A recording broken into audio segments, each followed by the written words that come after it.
Wait, this reminds me of a story. Mortals do. Let me tell you guys a story while we're here. In college, I went to Arizona State at ASU, and my family at the time was stationed in Germany. So during summers, I would leave ASU and go to Germany. And for this winter, I had just started dating Ari. Actually, we weren't even dating yet. Actually, we were just sort of like friends, but we actually became more on this trip. So I invited her anyway to come to my parents' place and visit Germany. She'd never been to Europe. So she comes to Europe and she stays with my family in Germany. And while we're there, we decide to take a cheap flight over to London because we've never been to England. And we go to London and we spend like a day or two there. By the way, I had no money and she had no money. And so I kind of, on the low, asked my parents to help me out. And the flights were cheap, but I could even afford them still. So we went dead broke to London, and my parents were actually fronting the bill. And we get to London, we spend a weekend there. It was like a 3-day thing. I find out very quickly that London is fucking expensive, and I had no money. And so we had a cheap-ass, like, hostel hotel room. We couldn't, like, do anything. We couldn't, like the big London Eye fucking Ferris wheel, we couldn't do that. It was like 30 fucking euro. We didn't have it. So we had fish and chips. We walked around. We saw the sights. It was fun. We saw this big museum. Anyway, on day 3, we're supposed to fly home, and we're at, like, the London version of the Smithsonian. I forgot what it's called, but it's like the big museum in London. We, like, have an hour to get to the airport, and we think it's plenty of time. And we get on the London tunnel or whatever, the underground, the tunnel, and it doesn't start moving. And we're waiting and waiting. It doesn't start moving. And finally they go, you know, like, when you get in, they go, mind the gap. And they go, there's a fire up ahead upon the tracks.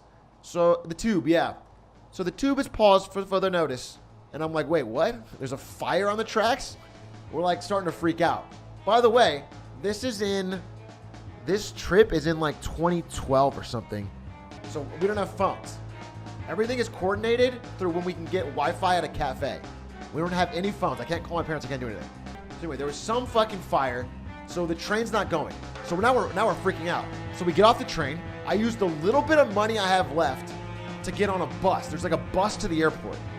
The bus is the slowest, fucking most touristy bus. It wasn't even a direct bus to the airport. It took the most roundabout fucking way, and we're freaking out. We're starting to sweat. Like, I need to get to this flight. I cannot afford another flight. There's no other flight. It starts to get really fucking stressful. We finally get to the airport. There's like a minute left. We go through the airport at full speed. It's one of the biggest airports I've ever seen, the London airport. We're hauling ass, like sweating. She's like about to cry. She's running and sweating, carrying her luggage behind her. We're running. We're going down escalators. We're pushing people aside. We get to the gate. They say no. I'm begging. This is like 20-year-old age track. I think I'm like 20, 19, 20. I'm begging. I'm like, please, we're here. They're like, no, you're late. No, sorry. Please, you don't understand. Please let me. They're like, no, you can't do it. Go away. Okay.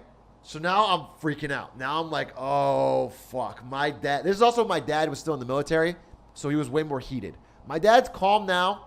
He's a big softy now. He was not soft then, okay? So I'm afraid. I'm like, oh, fuck. So now we're stuck in London. I used all my last of the money on the bus. I have no money. I have no pounds. I have no money. I'm stuck in the airport. I have a few coins. And the internet at the airport costs money. So I have no way to contact my parents. But there is a payphone. So I go to the payphone, and the payphone, I don't read what's on it. I just put my euro coin in or whatever. It was still the euro, I think. I put more than $1 in, okay?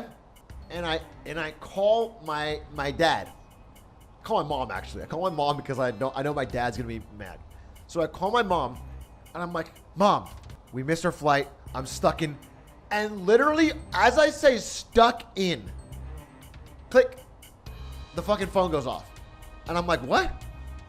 So I read the fucking thing. It says £1 for like 5 seconds. £1 for 5 seconds of phone time. This is absolutely fucking insane. I have like 6 fucking coins. I have £6 to my name, and I gotta tell the whole fucking story of what happened and what we're gonna do in fucking no time at all. I also gave £1 to my girlfriend to call her mom. She was stressing out. She's like, I gotta call my mom. I gotta let her know what's going on. Because her mom was also kind of worried because you know, she had just gone with this boy she had just started like hanging out with to Europe and then flying over Europe. So, but she also didn't read it. Ari puts the coin in, calls her mom, who's like stressing out about this whole trip, and goes, "Mom, we're in trouble. Help." And it goes click. Like she's been fucking kidnapped. Like she's in a fucking trunk. All she gets out is, "Mom, we're in trouble. Help." And the fucking phone gets cut off. Oh my God. Now her mom is fucking assuming she is dead. Like freaking out.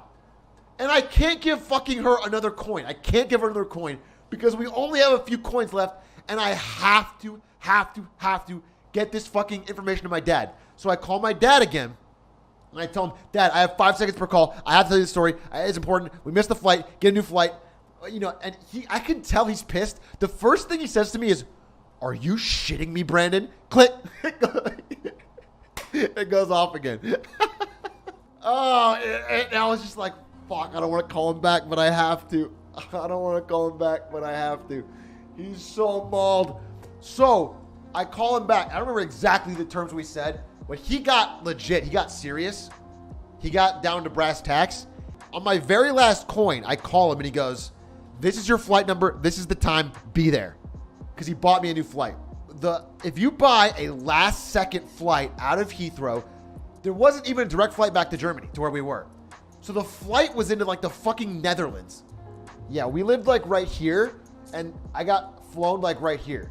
So we had to drive through Belgium. So he bought me the fucking nearest flight. So I fly back from London to here, to somewhere in northern France.